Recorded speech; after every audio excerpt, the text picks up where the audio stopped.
Hello friends. तो आज हम सेकंड चैप्टर अंडरस्टैंडिंग विंडोज़ के बारे में जानेंगे कि इसमें क्या होता है। तो विंडोज़ एक सॉफ्टवेयर है जिसे हम सिस्टम सॉफ्टवेयर की कैटेगरी में रखते हैं और ये सॉफ्टवेयर माइक्रोसॉफ्ट कंपनी के द्वारा डेवलप किया गया है और विंडोज़ को ऑपरेटिंग सिस्टम की कैटेगरी में रखा जाता है। जैसे ऑपरेटिंग सिस्टम का नाम ही ये बता रहा है कि इसका काम क्या होगा।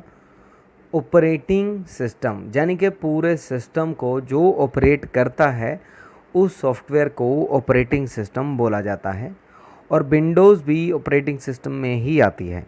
तो आइए जानते हैं इसके बारे में।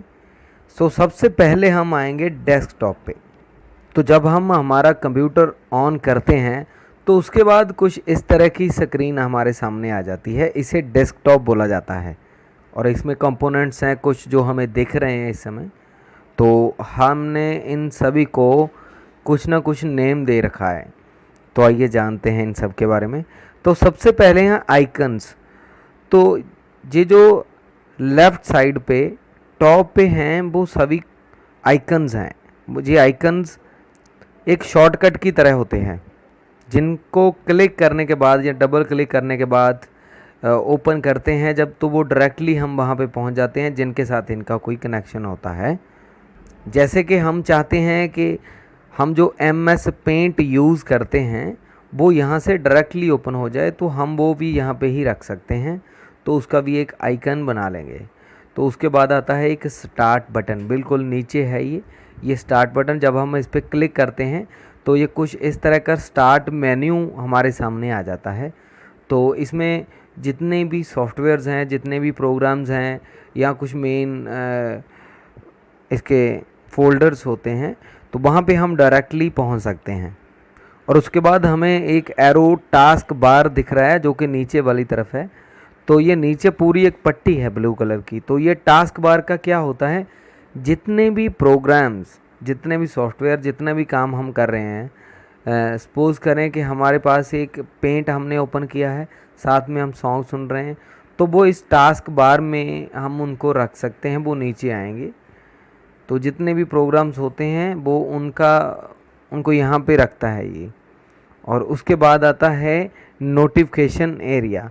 तो नोटिफिकेशन एरिया यहाँ पे अगर कोई विंडोज़ अपडेशन का होता है या कोई एंटीवायरस अपडेशन का होता है तो वो, या कोई भी नोटिफिकेशन किसी भी तरह का होता है, जैसे हमारे मोबाइल में कोई SMS आता है, तो कुछ इस तरह के जो भी नोटिफिकेशंस होते हैं वो इस जगह पे आते हैं।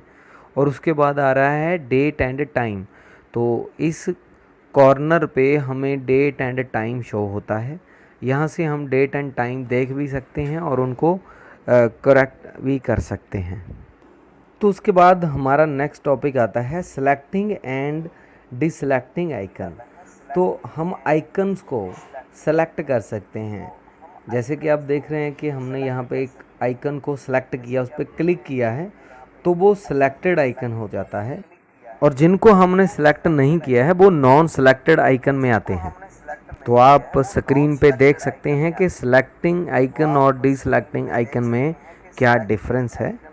और उसके बाद आता है सेलेक्टिंग एडजेसेंट आइटम्स और नॉन एडजेसेंट आइटम्स। तो इसमें आता है कि हम किसी भी आइकन्स को या फोल्डर्स को या कोई भी हमारी फाइल्स हैं तो उनको हम किस तरह से सिलेक्ट कर सकते हैं। कहने का मतलब, अगर एक साथ हम एक से ज़्यादा आइकन्स को सिलेक्ट करना चाहते हैं, जब फाइल्स को सिलेक्ट करना चाहते हैं, तो इस तरह से जैसे मैंने सबसे पहले ऊपर टॉप वाली एक आइकन है तो उसको हमने सेलेक्ट किया। उसके बाद हम शिफ्ट की प्रेस करेंगे हमारे कीबोर्ड से और जहाँ तक हम सेलेक्ट करना चाहते हैं वहाँ तक वो कर देंगे। जैसे आप देख रहे हैं कि मैंने सबसे पहले ऊपर एक किया और उसके बाद शिफ्ट प्रेस करने के बाद नीचे एक सेलेक्ट किया, तो उसके बीच वाले सभी ऑटोमेटिकली वो सिलेक्ट हो गए। तो इस चीज़ को हम सेलेक्टिंग एडजेसेंट आइटम्स बोलते हैं। और अगर हम चाहते हैं कि ऐसा ना हो, एक एक करके हम कुछ भी सिलेक्ट करने चाहते हैं, कोई फाइल सिलेक्ट करना चाहते हैं, तो इसके लिए कुछ नहीं करना है। तो हमने कोई भी सिलेक्ट किया है तो उसके बाद कंट्रोल की प्रेस करेंगे तो नेक्स्ट वाला आइकन जो भी हम सिलेक्ट करना चाहते हैं तो उसको सिलेक्ट कर लेंगे, लेकिन कंट्रोल की नहीं छोड़ेंगे हम तब तक प्रेस करे रखेंगे। तो जितने भी हम ऐसे आइकन सेलेक्ट करना चाहते हैं वो भी कर सकते हैं। इनको हम सेलेक्टिंग नॉन एडजेसेंट आइटम्स बोलते हैं। और उसके बाद होता है, अगर हम कोई भी प्रोग्राम ओपन करना चाहते हैं तो किसी भी आइकन पे डबल क्लिक करके कर सकते हैं, तो इस तरह से ये ओपन हो जाता है। अगर ऐसा नहीं करना चाहते तो आप राइट क्लिक करके माउस से, तो वहाँ पे ओपन पे क्लिक करके भी उसे ओपन कर सकते हैं। तो अगर आप किसी भी आइकन को मूव करना चाहते हैं, उसकी प्लेस चेंज करना चाहते हैं, तो इस तरह से इसको ज़्यादा कोई इसके लिए नहीं है, ऐसा नहीं है। तो आप उसको सेलेक्ट कीजिएगा और माउस से आपने उसको जो लेफ़्ट साइड वाला बटन है वो प्रेस करना है, छोड़ना नहीं है, ड्रैग एंड ड्रॉप हो जाता है ये। तो ऐसे कर सकते हैं आप। तो ये स्क्रीन पे अगर हम हमारे जितने भी आइकन्स हैं अगर वो बिखरे पड़े हैं, ये मैं बिखेर लेता हूँ इस तरह से। तो अगर इस तरह से पड़े हैं तो हम अरेंज करना चाहते हैं, या तो हम एक एक करके सभी को एडजस्ट कर दें, या फिर इस तरह से हम ये कर सकते हैं। राइट क्लिक करेंगे और उसके बाद व्यू में जाएंगे, और व्यू में जाने के बाद वहाँ पे लिखा है ऑटो अरेंज आइकन्स, तो इसको सेलेक्ट करेंगे तो वो ये देखिए खुद ब खुद ही हो गए हैं। और इसके बाद अगर आप किसी भी आइकन को इधर उधर मूव करना चाहे तो वो नहीं होगा। तो या तो फिर अगर ऐसा चाहते हैं तो वो ऑटो अरेंज आइकन को हटा दें जो टिक लगी है, तो इस तरह से तो ये हो जाएगा। और हाँ, अगर आप आपके डेस्कटॉप के जो बैकग्राउंड वॉलपेपर है उसको चेंज करना चाहते हैं, वेरी सिंपल। तो इसके लिए हम राइट क्लिक करेंगे। राइट क्लिक करते ही बिल्कुल नीचे जाके पर्सनलाइज लिखा है, तो उसको क्लिक करेंगे। तो इसको क्लिक करने के बाद यहाँ पे हमारे सामने ये वाली विंडो ओपन हो जाएगी, और इनमें से जो हमें डेस्कटॉप के वॉलपेपर में सेट करना है जिसको भी, तो उसको हम सेलेक्ट करेंगे और सेव चेंजेस पे क्लिक कर देंगे, तो इस तरह से ये हो जाएगा। और अगर हमारा पीसी कुछ टाइम के लिए आइडियल रह जाता है तो हम उसे यूज़ नहीं करते हैं, तो तब ये स्क्रीन सेवर होता है एक, वो ऑटोमेटिकली डिस्प्ले में आना लगता है।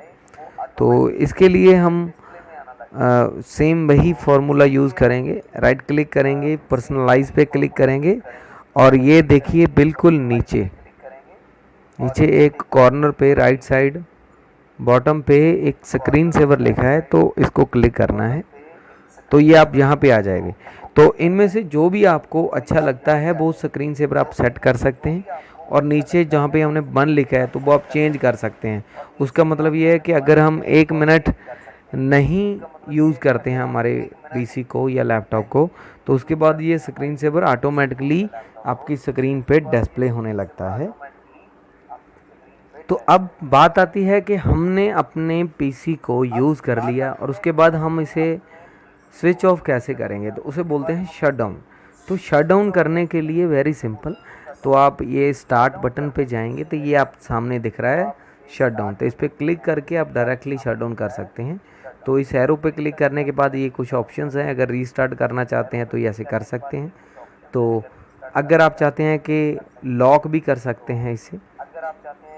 लॉक का मतलब यह है कि आप कुछ टाइम के लिए इधर उधर जा रहे हैं तो आपका पीसी को यूज़ ना करे, आते ही तो उसको आप यूज़ कर सकते हैं। तो ये इस तरह से ऑप्शंस हैं, जो शट डाउन पे क्लिक कर दोगे तो ये शट डाउन हो जाएगा। तो अगर आपको कोई भी किसी तरह की कोई भी दिक्कत है, इसमें कुछ पूछना चाहते हैं तो कमेंट बॉक्स में वो कमेंट कर दीजिएगा, तो हम आपके कमेंट का ज़रूर अप्लाई करेंगे। Thank you.